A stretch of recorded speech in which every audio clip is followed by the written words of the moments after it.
ఉన్న బంగారాన్ని విడిపించి ఆ రోజు ఆన్లైన్ రేటుకే మేము కొంటాం. Sharma gold company. నమస్తే సురేష్ గారు. నమస్కారం అండి ఉషా గారు. సెప్టెంబర్ 18 పౌర్ణమి అండ్ దాంతోపాటు చంద్రగ్రహణం మనం వింటూ ఉన్నాము. ఈ రోజుకి ప్రత్యేకించి చూస్తే మనం ఎటువంటి విశిష్టత సంభవించబోతుంది అంటారు? ప్రత్యేకించి పట్టు విడుపులను మనం మాట్లాడుతూ ఉంటుంటాం. ఏ టైమింగ్స్లో ఎటువంటి పరిహారాన్ని పాటించాలి, ఏమేమి చేయకూడదు అంటారు, అండ్ ఏ రాసులు వారు జాగ్రత్తలు పాటించాల్సిన అవసరం ఉంటుంది అంటారు? యాక్చువల్గా నేను గ్రహణాల గురించి ఫస్ట్ టైం ఇదే డిస్కషన్ చేయటం పబ్లిక్ ఫామ్లో. ఒక ఇన్సిడెంట్ జరిగిందండి. లాస్ట్ టైం ఏమైందంటే, నేను ఆఫీస్కి వెళ్ళేటప్పుడు మా ఆఫీస్ అటెండర్ పటాలు మొత్తం క్లీన్ చేసేసి బొట్లు పెట్టేసి బాగా అంతా పూజ చేసేసాడు. నేను వెంటనే చాలా గొప్పగా గ్రేట్గా, నేను రాత్రి గ్రహణం ఉంది కదండి మొత్తం క్లీన్ చేశానండి, సూతకం కదంటే అని చెప్పేసి గొప్పగా చెప్పాడు. నేను యాక్చువల్గా అడిగాను, నేను ఎవరు చెప్పారు గ్రహణం ఉందని? యూట్యూబ్లో చూశానండి అని చెప్పాడు. యాక్చువల్గా ఆ టైంలో నిజంగా చూస్తే గ్రహణం లేదు. ఈసారి వచ్చే గ్రహణం కూడా యూట్యూబ్లో ఆల్రెడీ చాలా హడావుడి అంతా స్టార్ట్ అయిపోయింది. నిజం చూస్తే ఈసారి వచ్చే 18th మనకి ఇండియాలో గ్రహణం లేదు. కాబట్టి మనం సూతకాలు చేయటం, మంత్రాలు చేయటం, తంత్రాలు చేయటం ఇవన్నీ అవసరమే లేదు. ఇట్స్ ఏ నార్మల్ డే అని మనం చెప్పుకోవాలంటే. ఓకే. సో ఇప్పుడు వచ్చేటప్పటికి ఏం చెప్తారంటేనండి, మనకి క్షేత్రాలు అంటారు. తిరుపతి, శ్రీశైలం, అన్నవరం, లేదంటే సింహాచలం, విజయవాడ, మనకి యాదాద్రి, ఇలా మనకి క్షేత్రాలు గొప్ప, అక్కడ బాసరా, మనకి తెలుగు రాష్ట్రాల్లో మంచి మంచి క్షేత్రాలు ఉన్నాయండి, పుణ్యక్షేత్రాలు. ఈ క్షేత్రంలో వాళ్ళు ఫాలో అవుతారండి. నిజంగా కనుక గ్రహణం ఉంటే గుడిని కొన్ని రోజులు కొంత ఆ టైం వరకు మూసేసి తర్వాత మళ్ళీ వాళ్ళు ప్రోక్షణ చేసేసుకొని సూతకం అంతా క్లీన్ చేసుకుంటారు. ఈ పద్ధతి కనుక జరుగుతుంటే నిజంగా ఉన్నట్టు. ఈసారి అలా ఎవరు చేయరు. ఎప్పుడైనా సరే ఇది ఒక బెంచ్ మార్క్ అండి. అది ఎప్పటి నుంచో స్నాదిగా వస్తున్నాయి. ఆ గుళ్ళల్లో ఆ సాంప్రదాయాలు ఫాలో అవుతారు. ప్లస్ మన ఊళ్ళలో కూడా గుళ్ళల్లో చేస్తారండి. ఓకే. మనం దాన్ని బట్టి చేసుకోవచ్చు. యూట్యూబ్లో చూసి ఇవి చూసి కాదండి. ఆ యూట్యూబ్లో చూసి నాకే కన్ఫ్యూజన్ అవుతుంది. ఎందుకంటే చూసినప్పుడు ఎక్కడ గ్రహణాలు లేవు. ఆ యూట్యూబ్లో చూడంగానే నాకు ఇదేంటి నిజంగా ఉందని నేను 1-2 సార్లు వెరిఫై చేసుకుంటున్నానండి. అయితే ఈ భారతదేశంలో లేదండి. కానీ నేను ఒక పాపులర్ ఆస్ట్రాలజర్ని అడిగాను, ఏమండి లేనప్పుడు ఎందుకంటే ఎంత అడవుడు చేస్తున్నారు? బయట దేశాలలో మన తెలుగు వాళ్ళు ఉన్నారు, చాలా మంది పాటిస్తూ ఉంటుంటారు. డైలీ దినచర్యలో కనుక మనం చూస్తే ముహూర్తాన్ని బట్టి, టైంని బట్టి వాళ్ళు కూడా కొన్ని విషయాలని పఠిస్తూ ఉంటుంటారు. సో వాళ్ళ కోసమైనా ఈ గ్రహణానికి సంబంధించి వీడియోస్ మనం చేయాలి కాబట్టి నా ఉద్దేశం కూడా అండి. 100% వాళ్ళని అడిగాను, ఏమండి ఏంటండి ఇంత అడావుడి అంటే, కాదండి మనకి తెలుగు వాళ్ళు వేరే కంట్రీస్లో కూడా ఉంటారు కదండి, వాళ్ళు కూడా చూసుకుంటారండి. అయితే డిఫరెన్షియేట్ చేయాలండి. ఇండియాలో పాపులేషన్ ఎక్కువ కాబట్టి యూస్ ఇక్కడ వస్తాయి.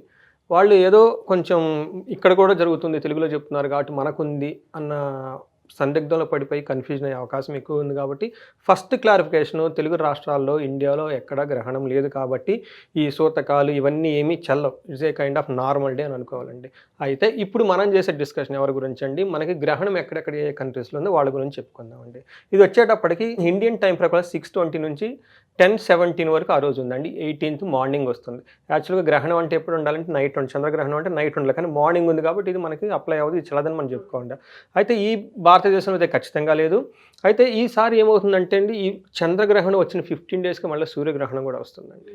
ఇవి రెండు ఒకేసారి వెరీ తక్కువ టైంలో ఉండటం అంత మంచిది కాదు.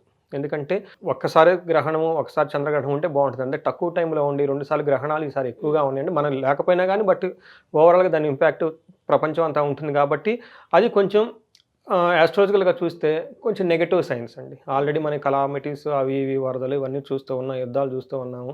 ఇది క్రోధీనామ సంవత్సరం కూడా. క్రోధీనామ సంవత్సరం అంటే క్రోధం పేరులోనే ఉంది. సో అందరి మధ్య శక్తి ఉండకపోవటము, లేదంటే ఎన్విరాన్మెంట్ నుంచి ఎఫెక్ట్ ఎక్కువగా ఉండటం. కాబట్టి ఈ గ్రహణాలు ఉండటం వల్ల మన వాతావరణంలో, నేచర్లో కొన్ని ప్రాబ్లమ్స్, తర్వాత అబ్నార్మాలిటీస్ నార్మల్గా ఉండకుండా కొంచెం వ్యతిరేక భావాలు ఎక్కువగా ఉండే ఇబ్బంది పడే సిచ్యువేషన్ అందరికీ ఉంటుందండి. రెండోది వచ్చేప్పటికి గోచారం ప్రకారంగా కూడాను ఏదో ఒక ఈ వేద ఆ వేదాన్ని తగిలేసి నేను కనుక చూస్తుంటే లాస్ట్ 2 months రాశి ఫలాలు చూస్తుంటే నాకే బాధ వస్తుంది. అంతా నెగిటివ్గానే ఉంటుంది ప్రతి రాశి వాళ్ళకి తెలవకుండా. సో ఇది కంటిన్యూ అయ్యే అవకాశం ఎక్కువ ఉందండి. ఇంకో 2 months వరకు ఈ గ్రహాల అదే కొన్ని నక్షత్రాల వల్ల కూడా దీని ఇంపాక్ట్ ఎక్కువగా ఉంటుందండి. మనకి ఏ కంట్రీస్లో ఎక్కువ ఉంటుందంటే ఫస్ట్ నార్త్ అమెరికా అండి, సౌత్ అమెరికా, యూరోప్ అన్ని కంట్రీస్కి, ఆఫ్రికా, పసిఫిక్ మహాసముద్రం, హిందూ మహాసముద్రం, ఆర్కిటిక్, అంటార్కిటిక్ ఈ ప్రాంతాల వాళ్ళకైతే ఖచ్చితంగా ఉందండి.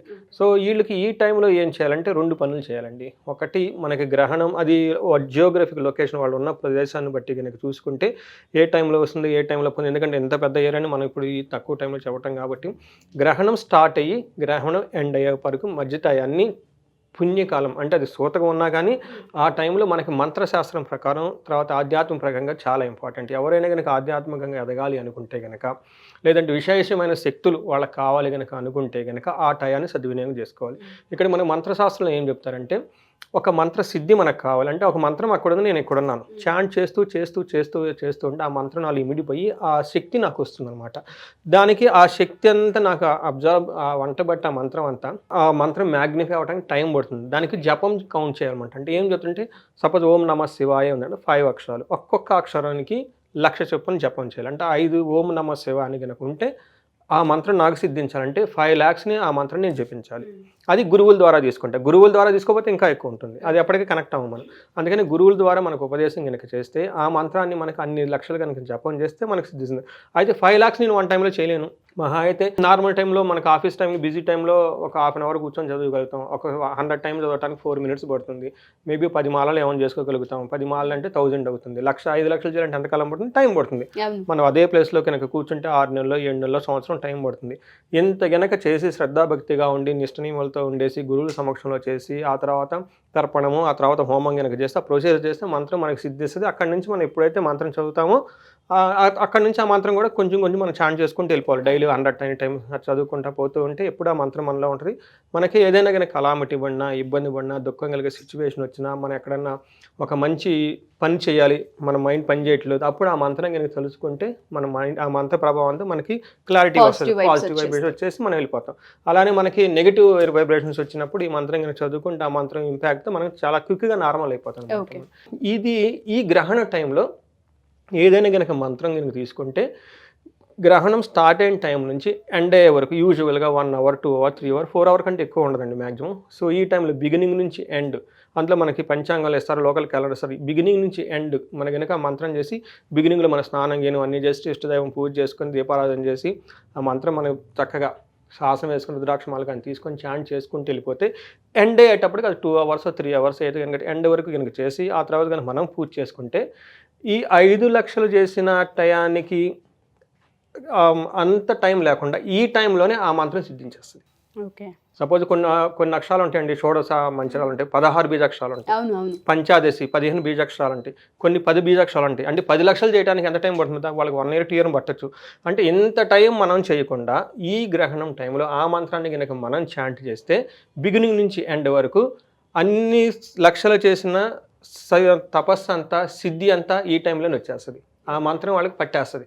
అందుకని మంత్రశాస్త్రంలో ఎవరున్నా కానీ అంటే మంత్రాలు, అందుకని మనం ఆ టైంలో ఏం చేసుకుంటే మృత్యుంజయ మంత్రం కానివ్వండి, గాయత్రి మంత్రం కానివ్వండి, వినాయకుడికి సంబంధించిన మంత్రాన్ని ఏదైనా ఒక మంత్రం తీసుకొని ఈ ప్రొసీజర్లో చేస్తే ఆ మంత్రం సిద్ధిచ్చేస్తుంది, వెరీ క్విక్గా సిద్ధిచ్చేస్తుంది. అందుకని చెప్పేసి ఇది ఆధ్యాత్మిక ఎదగాలనుకున్న వాళ్ళకి ఇది బెస్ట్ సమయం. అండ్ దాంతోపాటు ఏ రాసుల వారు ఈ మంత్రాన్ని జపించాలి అంటారు? కొంతమంది రాసుల వారు అర్ధాష్టమ శని అని అష్టమ శని అని ఇబ్బందులు పడుతూ ఉంటుంటారు కదా, వాళ్ళు చేయొచ్చు అదిని?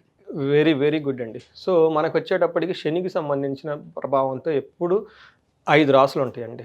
సో ఈ రాశుల్లో మనం కనుక చూసుకుంటే కర్కాటక రాశి వాళ్ళకి అష్టమ శని చాలా ఇబ్బందులు పడిపోతున్నారు, వృశ్చిక రాశి వాళ్ళు చాలా ఇబ్బందులు పడిపోతున్నారు. అలానే మనకు వచ్చేటప్పటికి మకర కుంభ మీన రాశుల వాళ్ళకి వీళ్ళకి ఏలినాటి శని నడుస్తూ ఉందండి. వీళ్ళకి ది బెస్ట్ ఆఫ్ బెస్ట్ నేనేం చెప్తానంటేనండి, ఉదయం నుంచి సాయంత్రం ఆ గ్రహణం ఉన్న టైంలో కనుక ఓం నమ శివాయ మంత్రం తీసుకున్నా, లేదు అంటే ఓం శం శనేశ్వరాయ మంత్రం తీసుకున్నా, లేదంటే హనుమంతుడికి సంబంధించిన మంత్రం కనుక చాంట్ చేసేస్తే ఆ టైంలో శనికి సంబంధించిన బాధలన్నీ ఓషం లభించేస్తుందండి. అది ఒక బెస్ట్ రెమెడీ అని నేను ఎప్పుడైతే చెప్తానండి. అంటే కొన్ని రాసులకి కొన్ని నక్షత్రాలు కొన్ని అంటే మన నెక్స్ట్ ఎపిసోడ్లో కొంచెం క్లీన్గా డీటెయిల్డ్గా ఏ మంత్రం చేద్దామని రాసుల వరకు మనం చేద్దాం. తప్పకుండా సార్, చాలా మందికి అది హెల్ప్ అవుతుంది కూడాను. నాకు యాక్చువల్గా రాత్రి ఒకళ్ళు ఫోన్ చేశారండి, వాళ్ళు యూకేలో ఉంటారు. ఏమంటే ఇక్కడ లోకల్ టైమింగ్ ప్రకారం మాకు కొంచెం చెప్తారు, క్యాలిక్యులేషన్ చేసి మాకు అర్థం కావట్లేదు. ఎందుకంటే ఈ పంచాంగాలన్నీ ఎక్కడ ఉంటాయి, వాళ్ళు ఎక్కడో అమెరికాలో ఎక్కడో ఉంటారు, కొన్నిసార్లు ఆ ఇన్ఫర్మేషన్ దొరుకుతుందో లేదో నెట్లో మాకు దొరకట్లేదని అన్నారు. సో నెక్స్ట్ ఎపిసోడ్లో ఏంటంటే అండి, మన స్పెసిఫిక్ కంట్రీ వైజ్గా మేజర్ కంట్రీస్ వైజ్గా ఆ టైంలో లోకల్ టైంలో ఎలా ఉంది, ఏ రాశుల వరకు ఎలా వచ్చారో వచ్చిన ఎపిసోడ్ చేద్దాం. తప్పకుండా sir.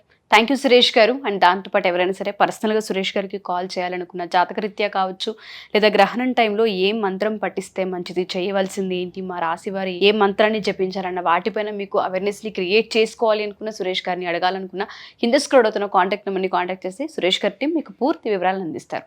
Thank you sir. Thank you so much.